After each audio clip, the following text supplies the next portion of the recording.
Assalamualaikum warahmatullahi wabarakatuh. Saya Sasi Kirana. Di sini saya akan membahas tentang hak asuh anak jika kedua orang tuanya meninggal, sesuai yang ada di judul ini. Di sini saya akan merangkum dan menyampaikan yang sebelumnya sudah saya cari dari beberapa sumber dan artikel. Sebelumnya, anak itu definisinya apa sih? Jadi sebelum kita membahas lanjut tentang hak asuh anak, kita tanya dulu nih, anak itu apa sih? Nah, jadi anak itu adalah seorang lelaki atau perempuan yang belum dewasa atau belum mengalami masa pubertas. Di sini juga ada nih pengertian anak dalam Undang-Undang Nomor 13 Tahun 2003 tentang Ketenagakerjaan, bahwa anak adalah setiap orang yang berumur di bawah 18 tahun. Lalu juga ada pengertian anak dalam Undang-Undang Nomor 17 Tahun 2006 tentang perubahan kedua atas Undang-Undang Nomor 23 Tahun 2002, yaitu tentang perlindungan anak. Jadi di sini disebutkan bahwa anak adalah seseorang yang belum berusia 18 tahun. Nah, ini termasuk anak yang masih dalam kandungan.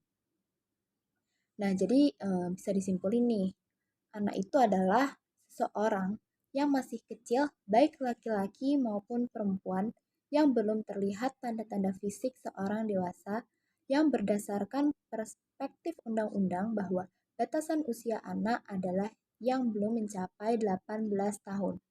Nah, saya sendiri umurnya udah 18 tahun lebih nih, jadi bisa dibilang mungkin udah bukan masuk anak. Nah, oke. Oke, lanjut ya. Kalau di Indonesia itu kan di negara kita anak itu dilindungi ya.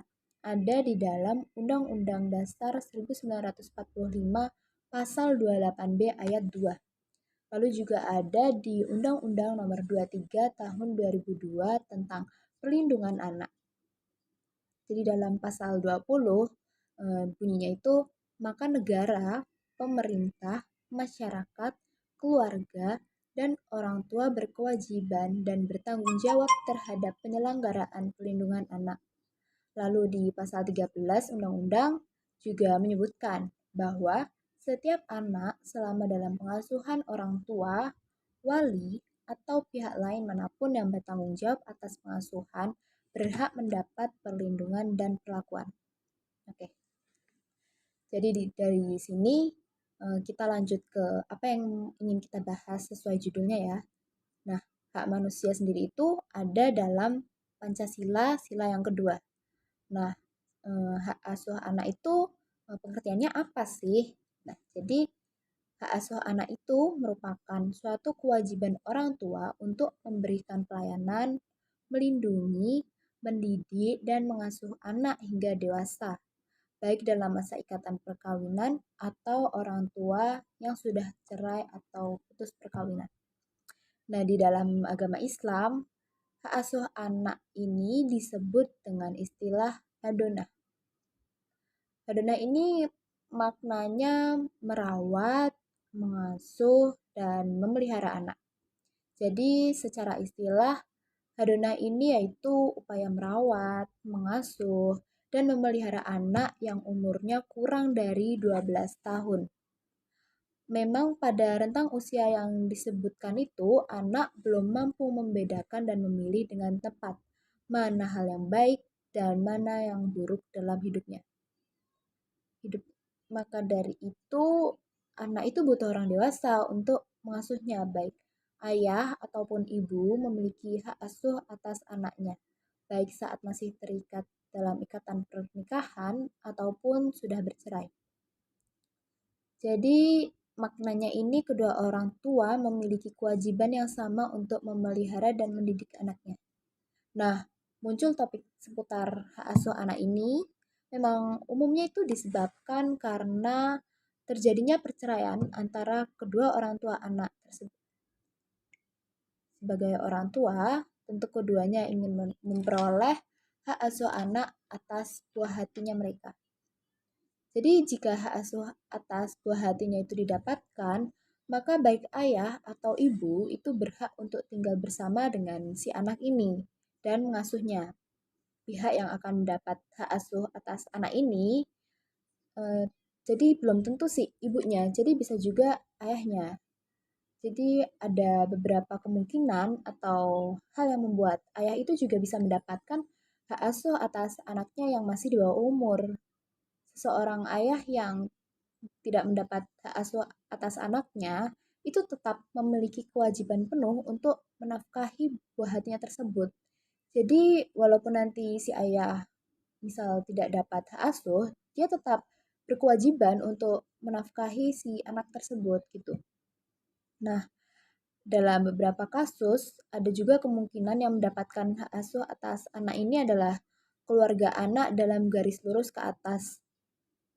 Saudara kandung anak yang sudah berusia dewasa itu juga memiliki hak untuk mengasuh si anak tersebut.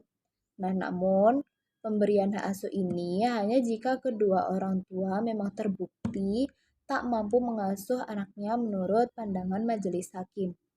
Nah, di sini ada beberapa macam-macam bagian hak asuh anak menurut perundang-undangan yang sudah saya cari dari beberapa sumber. Yang pertama itu hak asuh anak di bawah 5 tahun akibat perceraian. Lalu yang kedua, hak asuh anak perempuan akibat perceraian. Yang ketiga, hak asuh anak menurut hukum akibat perceraian. Yang keempat, hak asuh anak jika istri minta cerai. Yang kelima, hak asuh anak jika istri terbukti selingkuh. Oh, mohon maaf, ternyata ada 6. Yang keenam itu hak asuh anak jika suami terbukti selingkuh. Nah, namun gimana pada hak asuh anak jika kedua orang tuanya meninggal nih? Jadi, anak ini akan jatuh ke siapa jika kedua orang tuanya itu sudah meninggal? Nah, contoh dari kasus ini yang sedang terjadi booming ya, booming banget di akhir-akhir minggu ini atau bulan ini, yaitu kasus kecelakaannya almarhum Vanessa Angel dan mohon maaf, almarhumah Vanessa Angel dan almarhum Bibi Andriansyah yang terjadi pada 4 November 2021 lalu. Nah, di sini kasus ini memang masih belum terselesaikan ya.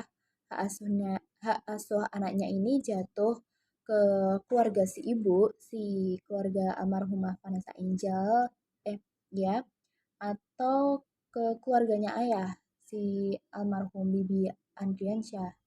Nah, karena di sini hasil dari pengadilan agama memang belum keluar. Tapi sebelum kita bahas itu, sebelum kita lanjut contoh dari kasus itu, sebenarnya siapa sih yang berhak mengasuh si anak jika memang kedua orang tuanya itu sudah tidak ada? Nah, di sini menurut Islam itu ada urutan-urutan untuk mendapatkan hak asuh si anak. Nah, yang pertama itu yang berhak itu ibu kandungnya. Tapi kalau ibu kandung sudah tidak ada, urutan kedua itu nenek dari pihak ibunya. Nah, di sini neneknya itu nenek kandung ya. Jadi ibunya si ibu kandung. Nah, lalu yang ketiga nenek dari pihak ayah. Di sini juga nenek kandung. Nah, yang keempat itu saudara perempuannya.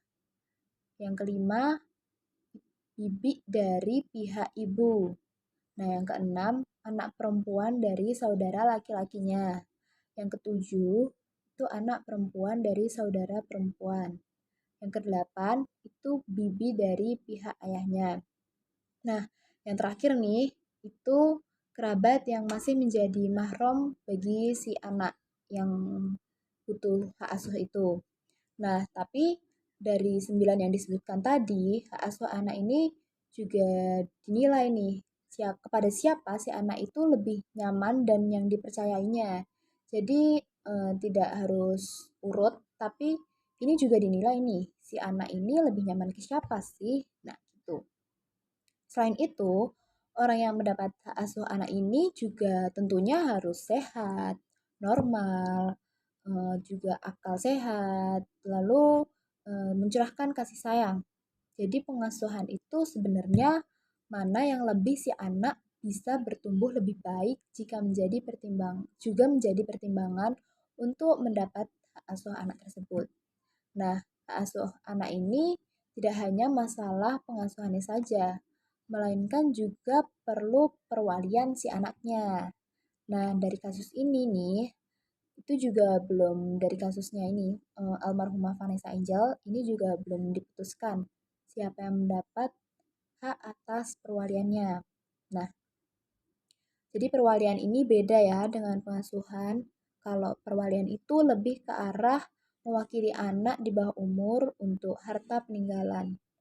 Lalu serta penguasaan misalnya untuk anak perempuan yang mau menikah.